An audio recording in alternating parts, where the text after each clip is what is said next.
সুপ্রিয় শিক্ষার্থী ভাই ও বোনেরা, আজকে বোঝাবো ইংরেজির সবচেয়ে গুরুত্বপূর্ণ কিছু টপিক, যেটা না জানলে তোমরা ইংরেজিতে বলতেই পারবে না কথা এবং লিখতেও পারবে না, ভুল হবে।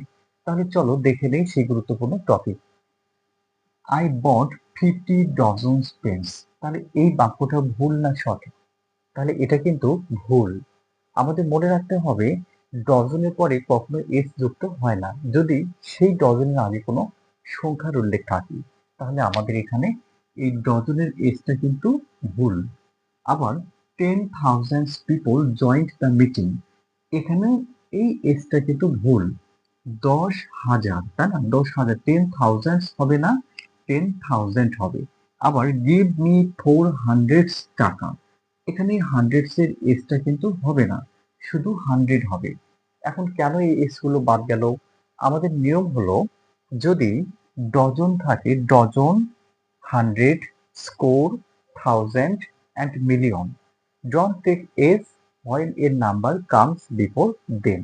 অর্থাৎ এই যে শব্দগুলির আগে যদি কোনো সংখ্যার উল্লেখ থাকে, সেক্ষেত্রে আমাদের আর এই শব্দগুলির সাথে এস যুক্ত করা যাবে না। এখানে 10,000 হোক বা 20,000 হোক, আমাদের সবসময় এই থাউজেন্ডের এসটা কিন্তু বাদ যাবে, শুধু 10,000 হবে।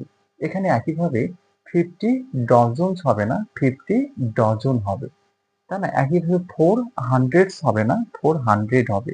আবার এই শব্দগুলো আমাদের মনে রাখতে হবে, এগুলোর সাথে কখনো এস হবে না যদি কোনো সংখ্যা থাকে এই শব্দগুলির আগে। আর যদি সংখ্যা না থাকে, সেক্ষেত্রে আমাদের কি করতে হবে? তখন কিন্তু এস দিতে হবে। যদি বলা হয় হাজার হাজার মানুষ সেই মিটিং এ যোগদান করেছিল, তাই না? তাহলে আমরা কি করব? থাউজেন্ডস, তখন কিন্তু এস দিব, থাউজেন্ডস অফ পিপল, হাজার হাজার লোকজন সেই সভায় যোগদান করেছিল। তখন আমাদের এস দেওয়া যাবে যদি সংখ্যার উল্লেখ না থাকে। একইভাবে আমরা এভাবে এই বিষয়গুলি কিন্তু মনে রাখবো। ধন্যবাদ।